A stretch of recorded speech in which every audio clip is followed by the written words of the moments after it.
Hi everyone, welcome back to your classroom. Thatcher Taylor here. Your average net worth searches that you're doing online don't mean anything. I know. It's a catchy title. Average net worth is useless. It's just to catch your eyes and get you to watch the video. But to be honest, if you're trying to measure up, average net worth doesn't really do anything for what we're trying to achieve. Average net worth is skewed because the really super duper ultra rich play a bigger role into the average net worth calculation as opposed to the median net worth calculation. I mean, stop and think about it. How many times do you hear about a retiree that has negative $10 million? Never. In fact, negative $1 million, negative $2 million, is usually they have zero or maybe like $10,000 or $20,000 going to retirement. But an ultra high net worth person could have 10, 20, 30, 50, $100 million of net worth, and that skews the average amount of people or the majority of people that are planning to prepare for retirement. So the better thing to use is the median net worth. But let's have a little fun first. We're going to do a little activity. We're going to walk through this first with ChatGPT, our good friends, artificial intelligence, ChatGPT. Let me show you. So I go to ChatGPT here and I first type something up for ChatGPT. I'm going to say, hello, I have a question about retirement new worth. See, went to net worth. So it's so super smart already. I'm curious what the average net worth is at retirement. General statistics for the US. Average net worth by age, 1.1 million, 1.2 million, 977,000. But you can see right here, they already went to the median. And then they start to talk about average versus median. So they're reading my mind. And so then I ask, can you give me more details on the median net worth? This is what's more important, is the median net worth, because it takes off the tails, the extreme ends. And then they give us a breakdown of net worth. Net worth is your assets minus your liabilities. So I asked ChatGPT another question, just to clarify, what is net worth? Then they go into another really long diatribe, essentially doing this video for me. So thanks, ChatGPT. But assets are what you own, liabilities are what you owe. So you can start to accumulate all of your assets, investment accounts, retirement accounts, homes, property of any sort, take out your liability, basically any debts, anything you owe, and that creates your net worth. So thanks to ChatGPT, we have an understanding of net worth, and now we know what the median amounts, essentially based on your age, somewhere in the $200,000 to $300,000 range is the median amount of assets that people have at retirement. A lot of you listening may have more, a lot of you listening may have less. So you can tell that there's a variety in there. So if you're looking for the answer to the question, how much do I need, or am I stacking up properly? The answer is net worth that is important is the amount of assets that you need to support your retirement lifestyle. That's what you want.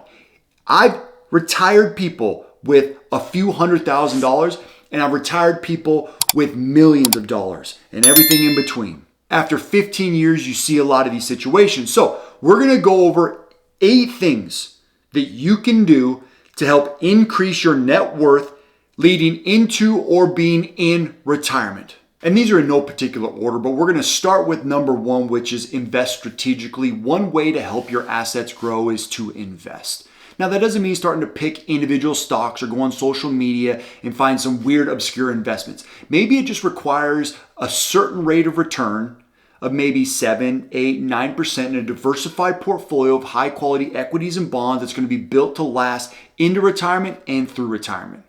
A lot of people get scared of investing because they're scared of losing it all. But if you develop a plan and attach time to that plan, investments are the most valuable way to accumulate wealth. This can all be done in taxable brokerage accounts, IRAs, 401ks, or really any investment account that you have. We're going to want to make sure to optimize investments properly.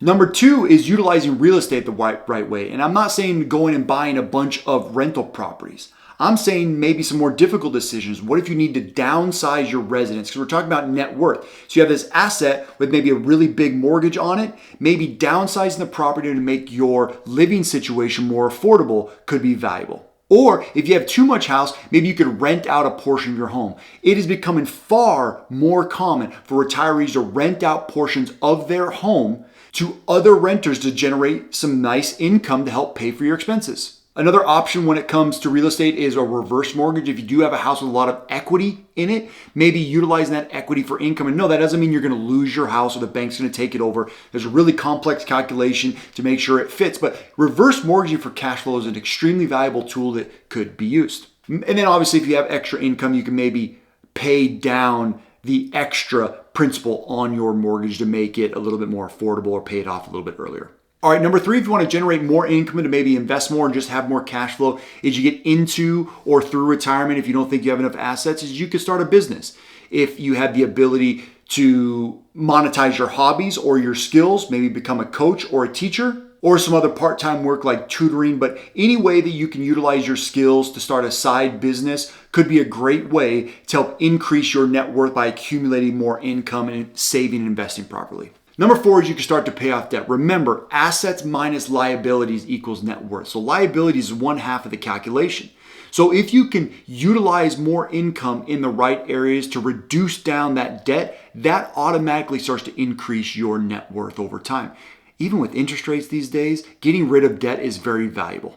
Number 5, you could refinance or consolidate loans. Going back to the number 4, which is paying off debt, if you need time to pay off the debt, you can refinance or recalculate to make sure things are more affordable and consistent as you pay that off over time. Number 6 is a tough one, but since we're talking about cash flow, you need to make sure you're living below your means. If you have good income and your net worth not where it needs to be, and you're not investing, or maybe you have too much debt, you need to start living below your means. You need to re-navigate how you're utilizing cash flow. Now, I know this is behavioral, and it's very difficult to change behaviors over time.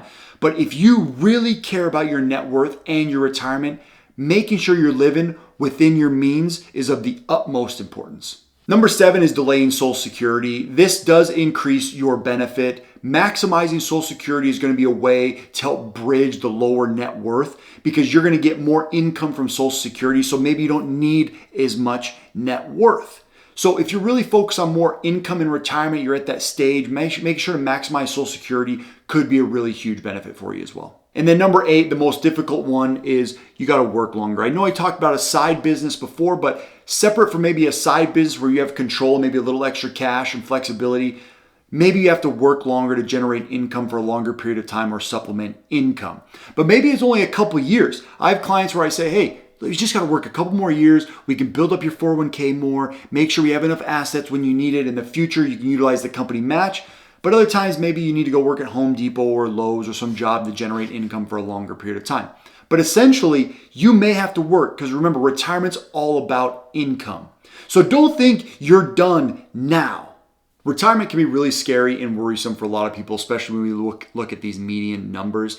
But it's important to become realistic about where you're at and taking a snapshot now and how you need to adjust and fix things moving forward. Really, really helpful tools like working with advisors and doing your homework is going to help to solidify your next steps and what you should do to get the retirement that you want. If you have any questions, please reach out to me below. The link below connects with me directly. Make sure to like and subscribe for the next videos. Thanks for watching. We'll see you next time. Once again, I'm Thatcher Taylor, founder of ProPath Financial and certified financial planner. If you're interested in seeing how we help our clients or implement these strategies that you saw in this video, please go to propathfinancial.com. That's www.propathfinancial.com to learn more, and make sure to say hi to me while you're there. We'll see you next time.